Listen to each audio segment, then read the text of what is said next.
लोणावळा नगर परिषदेची निवडणूक जी आहे ती आता सुरू आहे. भाजप आणि राष्ट्रवादी हे दोन्ही पक्ष आहे जे आहेत ते आमने-सामने आहेत. आरोप प्रत्यारोप देखील आता होऊ लागले आहेत. काल भाजपच्या माजी नगराध्यक्षा सुरेखा जाधव यांनी सुनील शेळके संदर्भात एक वक्तव्य जे आहे ते केलं. याच संदर्भात बोलण्यासाठी आपल्यासोबत आमदार सुनील शेळके आहेत. त्यांना बेताल असं एक वक्तव्य सुरेखा जाधवांकडून झालेलं या ठिकाणी पाहायला मिळतंय. थेट आता इलेक्शनमध्ये बाप जो आहे तो आता काढायला सुरुवात झालेली. नाही हे बघा, निवडणुकीमध्ये आरोप प्रत्यारोप होत असतात, टीका टिप्पणी होत असते, परंतु त्याला मर्यादा प्रत्येकाने पाळल्या पाहिजे. काही दिवसापूर्वी जे माझ्याबाबत वक्तव्य केलं जात होतं, सुनील शेळकेचा लोणावळ्यात काय संबंध, त्याचं इथं काय काम आहे, त्यांनी लोणावळा सोडून बाकीकडे लक्ष द्यावं. मग लोणावळा हा काय कुठला केंद्रशासित प्रदेश असल्यासारखा किंवा स्वतंत्र काय त्याची व्यवस्था राज्य सरकारने किंवा केंद्र सरकारने केलेली नाही आहे. तो माझ्या मतदारसंघातला, मावळ विधानसभा मतदारसंघातला, माझ्या कार्यक्षेत्रातली नगर परिषद आहे. आणि माझ्या दोन्ही विधानसभेच्या निवडणुकीला मला जे काय भरघोस असं मताधिक्य दिलं, त्यात 2024ला सुद्धा 18,000चं मताधिक्य दिलं.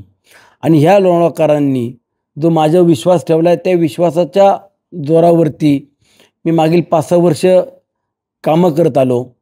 हॉस्पिटलचं काम असेल, पोलीस स्टेशनची कामं असतील, स्ट्रीट लाईट असतील, ड्रेनेज असेल किंवा काही छोटे मोठ्या पुलांची कामं असतील, अशी वेगवेगळी कामं ह्या शहरामध्ये जवळपास 300 कोटी रुपयाचा निधी आणून पूर्ण केली. आणि उद्याच्या काळात देखील एक जागतिक लेवलचं आपण पर्यटन स्थळ हे शहराला मिळावं किंवा एक चांगल्या पद्धतीने इथं वेगवेगळ्या ॲक्टिव्हिटी झाल्या पाहिजेल, याकरता मी असेल, राज्याचे उपमुख्यमंत्री आदरणीय अजितदादा असतील, मुख्यमंत्री फडणवीस साहेब असेल, आम्ही सर्वजण काम करतायत आणि चांगले प्रकल्प या शहरामध्ये येत आहेत.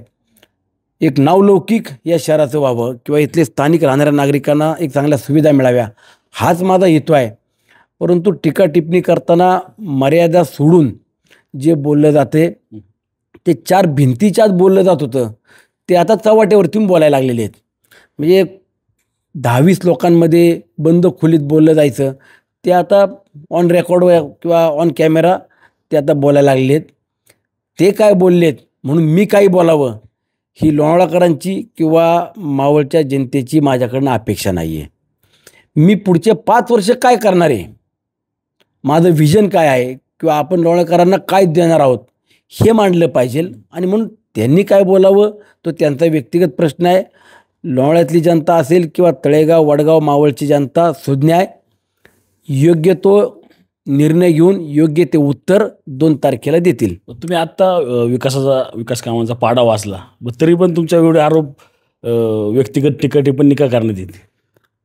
कशामुळं काय वाटतं? काहींना असं वाटतं की बाबा आता इथं आमचं प्रस्थ आहे किंवा इथं आमच्याशिवाय दुसरं कुणीच नाही, आणि त्यांना जर पर्याय म्हणून लोणावळाकरांना सुनील शेळके दिसत असेल आणि त्यातून त्यांची कुठं चलबिचल झाली असेल तर मला माहीत नाही.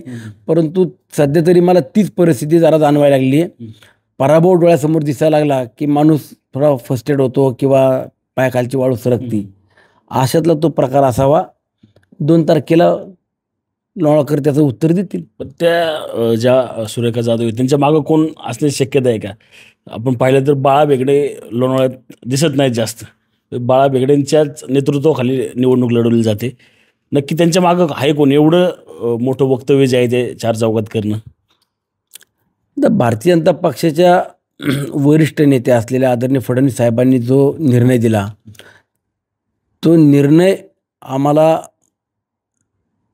म्हणजे प्रमुख आहेत किंवा आम्हाला तो मान्य आहे असं गृहीत धरून जर त्यांनी पुढे चालले असते तर ते खूप चांगल्या पद्धतीनं चित्र पाहायला मिळालं असतं. परंतु स्थानिक पातळीवरती तालुक्यातली नेते मंडळीच ज्या पद्धतीने इथं गलिच्छ राजकारण करतायत त्यातून हे वक्तव्य होतं, याला म्हणजे आपण नाकारू शकत नाही. मुख्यमंत्र्यांच्या सोबत तुम्ही म्हणता की आता आमची बैठक झाली, मग पलटी मारली कोणी नक्की? आता सांगितलं की आता किती वेळा तेच ते सांगायचं तुम्हाला. ज्यांनी मारली तो येतच नाही, फिरतच नाही येते बाबा, ते गेले पळून.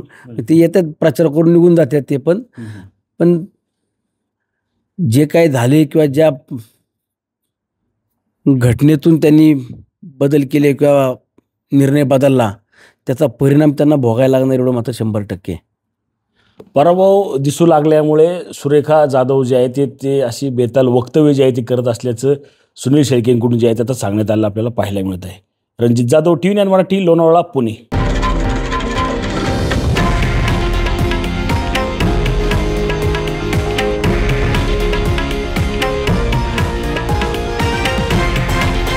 हे आहे देशातील नंबर 1 न्यूज नेटवर्क आणि आपण पाहत आहात TV9 मराठी, एकमेव.